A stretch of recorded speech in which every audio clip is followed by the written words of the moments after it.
환율 보겠습니다. 그동안에는 이 위안화 평가 절하로 인해서 영향을 좀 받았고 또 원달러 환율이 1,200원 선 가나 싶었는데 또 오늘장 같은 경우는 엔화와 관련돼서 종목들의 움직임이 상당히 컸습니다. 환율에 여러 가지 이슈들 준비가 되어 있는데요. 오늘 흐름 짚어보고요. 내일장 전망해 보겠습니다. 유진투자선물의 소병화 연구원입니다. 안녕하세요. 안녕하세요. 네, 오늘 원달러 환율 마감 상황하고요. 영향 미쳤던 재료들 쭉 정리를 해주시죠. 네, 일단 금일 외환시장 남북 고위급 회담 합의에 인한 지정학적 리스크 해소와 당국의 고점 개입 여파로 인하여 3원 70전 하락한 1,195원 30전의 장을 마감했습니다. 남북 합의 소식과 글로벌 달러 약세로 하락세로 시작한 환율은 급락에 따른 저점 매수세 유입으로 하단 지지 후 외국인들의 주식 채권 매도에 따른 역송금 물량 유입으로 낙폭을 축소해 나갔습니다. 한때 1,198원대까지 하락폭을 줄인 환율은 1,200원을 앞두고 고점 차익 실현 물량과 당국의 실개입 물량, 매도 물량으로 인하여서 상단 지지 후 계속되는 롱천사 물량 지속으로 계장가 근처까지 다시 낙폭을 확대했습니다. 거기다 코스피 시장에서 개인과 기관 매수로 상승 반전한 부분들도 달러와의 하락 압력을 주는 모습이었습니다.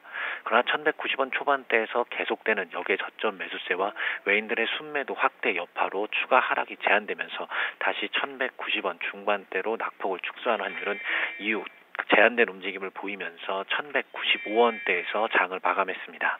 네, 원달러 환율 1,200원이 막힌 건지 이 부분도 좀 궁금하고요. 또 전반적인 글로벌 증시에서 엔화 동향에도 관심이 상당히 좀 커졌거든요.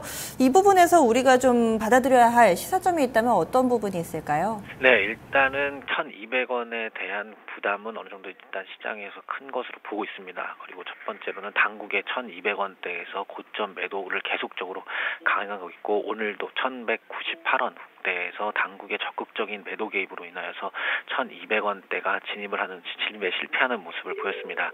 어제도 마찬가지로 1,200원대까지 진입하였던 환율은 당국의 매도 개입으로 인해서 1,200원 밑으로 다시 밀리는 모습을 보였는데요.